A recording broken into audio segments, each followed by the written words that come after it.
Hello student, welcome to Equator Academy Dehradun.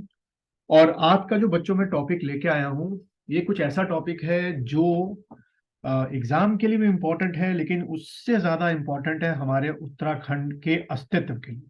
और जैसे कि आप देख रहे हैं आजकल, पिछले 10-15 दिनों से आप न्यूज़ सुन रहे होंगे जोशीमठ के बारे में।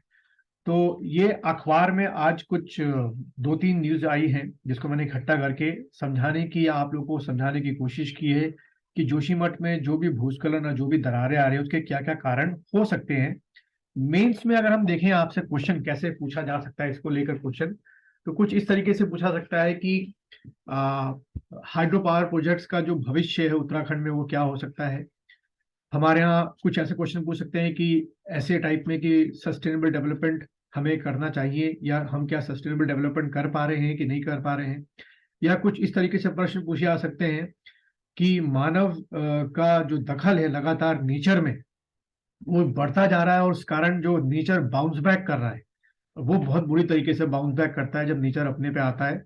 हम केदारनाथ वाले हादसे से उसको हम लोग देख चुके थे। तो चलिए इसकी शुरुआत करते हैं हम लोग पहले।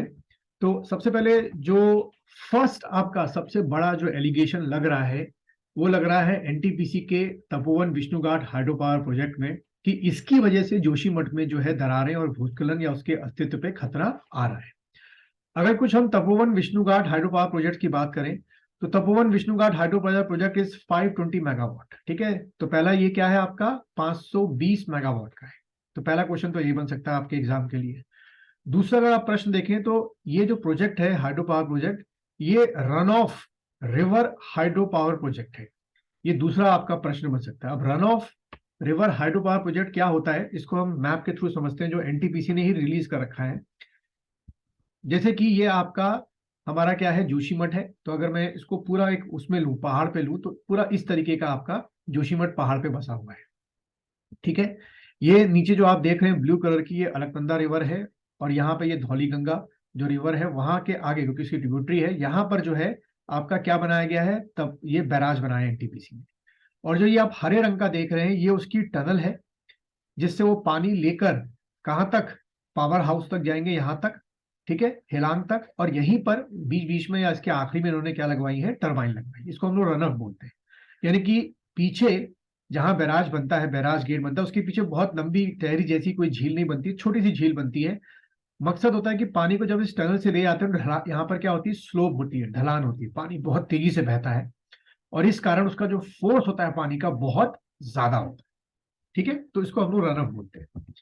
अब आगे देखें तो all components of this project located on the left bank of Dhauliganga river, जैसे मैंने बताया। और ये जो प्लांट जब पूरा होगा तो लगभग 2.5 TWSG जो है बिजली जो है वो बनेगी। और अभी वर्तमान समय में भागीरथी और अलकनंदा पे इस तरीके के 70 हाइड्रो पावर प्रोजेक्ट जो है वो एग्जिस्ट अंडर दी कंस्ट्रक्शन है।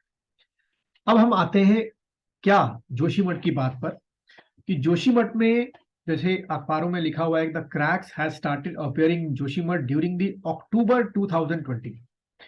तो पहली बार जो क्रैक देखे गए, लगभग लगभग आप कह सकते हो कि आज से 1 साल पहले के करीब देखे गए, 1 साल से ऊपर से क्रैक देखे गए। उस समय प्रशासन को इसकी जानकारी दी गई थी। तब से उम्मीद है प्रशासन कोई ना कोई कार्रवाई या स्टडी करवा रहा होगा। अगर नहीं करवाई है तो फिर वो भी एक लूप होल है हमारा।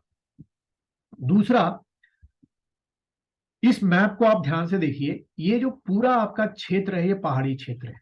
पहली बात, पहली चीज। ठीक है, सेकेंड थिंग, हम दूसरी न्यूज पे आते हैं। यहां से आप देखिए क्या लिखा हुआ है जोशीमठ के बारे में।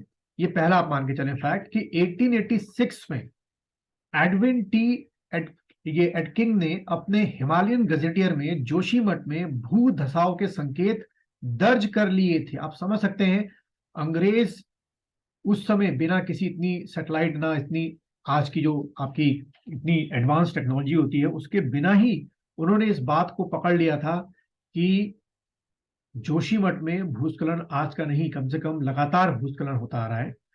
और उसकी वजह क्या है, भूस्खलन जोशीमठ का कोई नया वो नहीं है, लेकिन अभी इतना ज्यादा बढ़ गया है ह्यूमन एक्टिविटी से, मैं तो यही मानूंगा कि साफ साफ दिखने में आ रहा है। अब वो क्यों, भूस्खलन क्यों वहां पर है, क्योंकि जब अंग्रेजों ने पकड़ा है तो वहां समय भूस्खलन हो रहा होगा। उसकी वजह देखिए यहां पर छुपी है।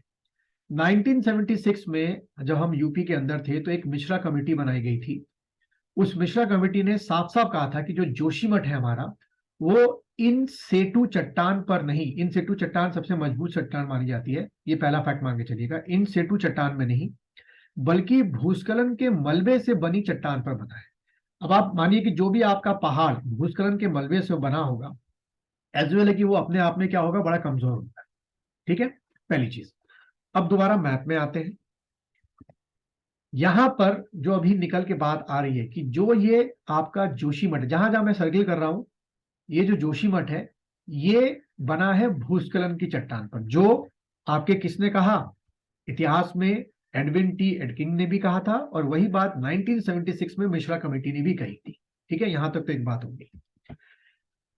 पर एनटीपीसी ये कह रहा है कि जो हमारी ये हरे रंग की जो टनल है, वो हमने भूस्खलन, ये जो जोशीमठ है उससे लगभग 1.5 किलोमीटर दूर, जो जिस पहाड़ के नीचे या बीच पहाड़ के बीच में बनाई है, वो असल में कौन सी चट्टान है, वो इन सेटू रॉक पे बनाई है हमने। ठीक है, देखिए लिखा भी है कि इन सेतु को काटकर बन रही है सुरंग, ये एनटीपीसी का कहना है। ठीक है, कि भाई ये जो चट्टान है, यानी कि अब मैं जो ड्रॉ कर रहा हूं, ये सारी चट्टान इन सेतु चट्टान है। तो भाई ये एरिया ए हो गया भूस्खलन वाला, चट्टानों से, मतलब भूस्खलन के जो उससे बना है, जो आपकी मिश्रा कमेटी ने बोला था कि वो भूस्खलन के मलबे से बना हुआ है।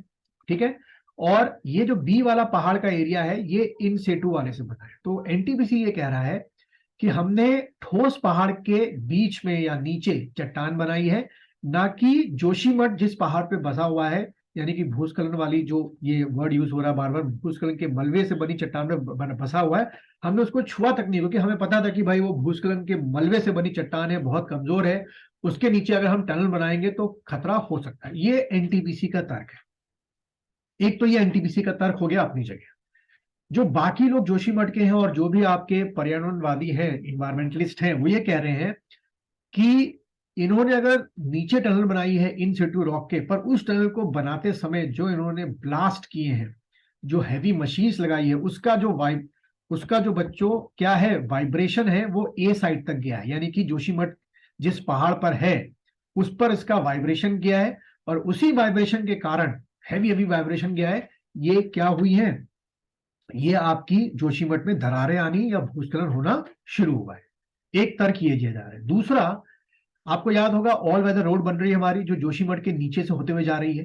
ठीक है, उस चीज को लेकर भी देखिए, मिश्रा कमेटी ने भी कहा था कि जोशीमठ के आसपास इस तरह की कोई प्रोजेक्ट नहीं चलना चाहिए, जैसे ऑल वेदर रोड जैसा चल रहा है, जिससे बड़ी मात्रा में वाइब्रेशन हो, ब्लास्ट हो, और जोशीमठ नीचे आके बैठ जाए। देखिए यहां पर कहा गया है यही बात 2000। तो ये देखो फैक्ट अगर गिने तो पहली बार अगर हम देखें तो एडविन साहब ने कहा था कि जोशीमठ को मत छेड़ो, बहुत ही सेंसिटिव जगह पे बना है।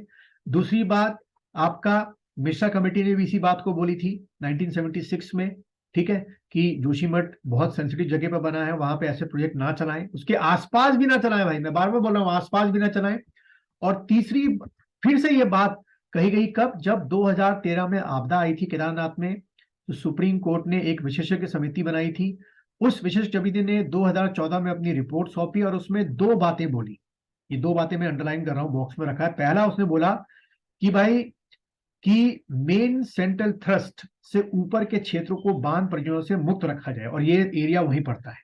और दूसरी बात इन्होंने बोली कि पहाड़ों में वन कटाव, सुरंग निर्माण आदि के मद्देनजर क्षेत्रों में हाइड्रो जियोलॉजिकल प्रभावों का अध्ययन हो। पहले वहां करो अध्ययन कि भाई अगर आप वहां से पेड़ काट रहे हैं, वहां सुरंग बना रहे हैं, तो आज अगर आप देखिए हमारे उत्तराखंड में ऑल वेदर रोड के लिए बहुत सारे पेड़ों को काटा गया है।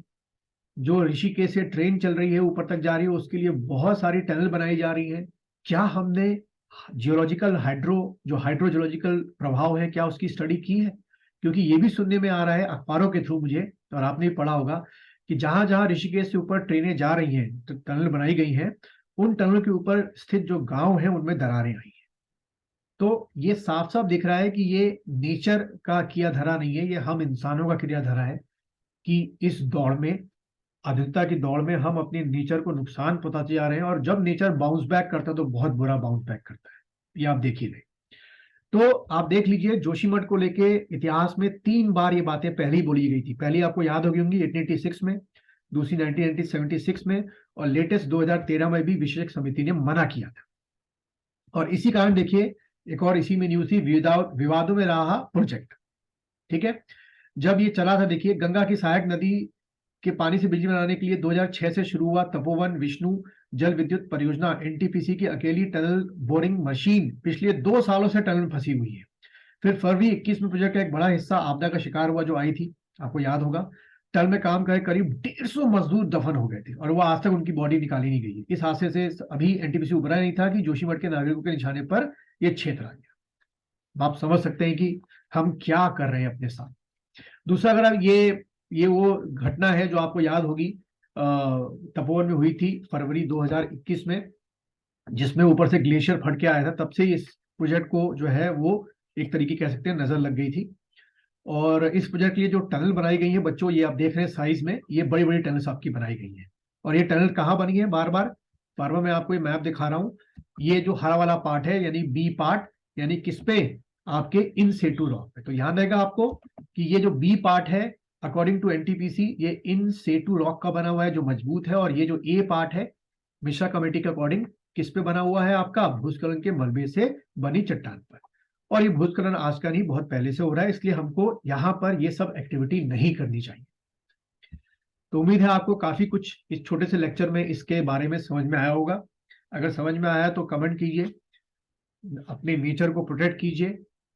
आधुनिकता जरूरी है, लेकिन आधुनिकता के साथ हमारे प्रकृति से जो एक सामंजस्य बनाना है वो भी बहुत जरूरी है, वरना हमारा उत्तराखंड क्या हिमालय के जितने स्टेट हैं वो नहीं बचे।